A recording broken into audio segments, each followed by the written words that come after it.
Hi, this is Happy from Pro Plugins, and this video is about the Live Grid. It's called Live because it's a part of a series of plugins which are all about basking and doing things live and in real time or on the fly, as opposite to pre-programming everything. So this concept of grid is very known, and this plugin can generate a grid for any kind of preset family. Okay, dimmer, position, gobo, color, any of them. This is an example for a color grid. Of course, you got the presets as the columns and groups as the rows. And when you click on a cell, then it selects the specific preset for the specific group. But this grid has 4 interesting and powerful features. Now here we have a screenshot of a generated layout. There's a selection grid on the left, and on the right side there are the sections for the 4 features I mentioned. This is the scenes section, where you got buttons for each scene, and you can store and recall scenes. You have auto-generated appearances, and there are subgrouping section here, and you can see here in the example that there is more than one preset assigned for each group. And we got transition section, which we'll go over in this video a little bit, and also the hold section. Hold section is where you can press this button and then make some selection, click a few cells, and then release the hold, and then it will propagate to the stage. Okay, now let's head over to the Granomaze software and see it in action. We got here 3 grids that I generated: the position grid, a focus grid with some zoom presets, and of course the color grid. And let's start with just making some selection, and let's do this also. And let's store this using the normal store keyword. Store it in this scene button. We see here this auto-generated thumbnail or appearance, and let's make another one and store it here. And then when you click a scene button, it recalls your scene. If you give it some executor time, then it will follow it, like so.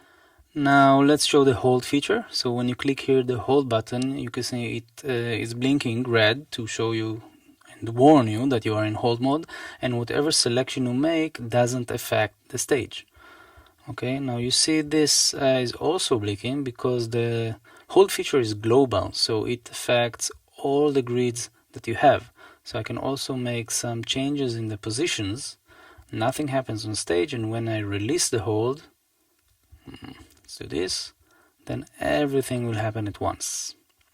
Now you can also use the abort button. If you make a change and you regret it, then just press this abort button and it will revert to your last selection. Now the cool thing about the hold button is that you can also use it to do subgrouping. So if you want odd even for the spots, you can choose 2 colors and you get an odd even distribution. You can choose also 3 colors and choose all the groups, and then you get this scene. Now let's store this selection to a scene button, so I'm using the store keyword. And now you can see the auto-generated appearance here has the presets and the colors in columns to show that we are subgrouping. You can also, if you store this, then you see that the rows correspond to the groups and the columns correspond to the presets. It's very similar to how the selection actually looks in the grid. Now notice that our scene is not symmetrical, and now we can do it group by group by going into the groups matrix and setting wings to 2. You can see changing here, but you can also use this button, which opens a special dialog that has all the groups in it and all the attributes of group, block, and wings, and then you can set wings for all the groups at once. Okay, now let's try some subgrouping for the position grid. Let's work with the one color and take them to the blinds position, and we can use the hold to take half of the spots to the center and half of the floors also. Okay, let's take this away so we see it better. And you can also store this as a scene. Now you can also rename scenes using the label keyword and click a scene button, call it center, and that's it. Okay, now we can show the transitions. So this is the transition section. We got this button on the top, which opens the transitions dialog. Now the transitions dialog shows 10 transition matrix that you can choose from, and these buttons here correspond to the first, in this case, 5 matrix, so you have quick access for selecting them. So again, when you select a transition, then you can see the selected one here. Let's see one working. So let's reset this a little and see transition. Okay, left to right, right to left, and to the inside. This is a two-dimensional transition.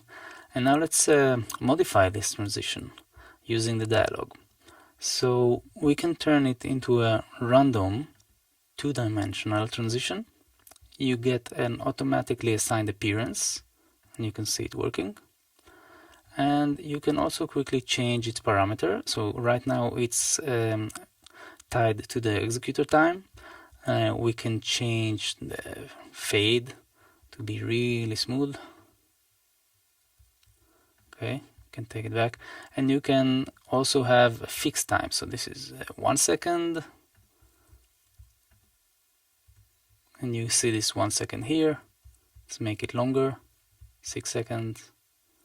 Okay, so you have very quick access to the transition, and you are changing and modifying this transition. You can quickly choose another transition and go back to it. So it's really useful for working on the fly, basking a show, using different transitions to make the show interesting, and changing and creating new transitions on the fly. I think it's really cool. Now, as I said, there will be other videos for each feature going in depth into all the options of each features that I mentioned. There's a lot to talk about here, and about subgrouping and installation, configuration, uninstalling the plugin, and I guess there's a lot of stuff to talk about. I'll do it in separate videos, so it will be easier to find later on. Now, before we finish this video, which is the overview of the plugin, I just want to show you this config layout. When you press this icon, you get a config layout where you can access the configuration, and you have some more actions here, and you have here actually the presets and the groups that you configured for this specific grid, and more options which we'll talk about in another video. But I wanted to show you that there is a sequence here, and actually this grid works with a single sequence. There's no sequence per group. And how this plugin works is that every selection that you make creates a new queue in this sequence. So we actually, during this tutorial, we created 222 queues. There will be a video explaining why this method is needed, what are the benefits from it, and don't worry about it. After you start MA3, or if you regenerate, then these queues are reset, and then you go back to having one queue, so there's no danger of overflowing this sequence. That's it. See you in the further videos.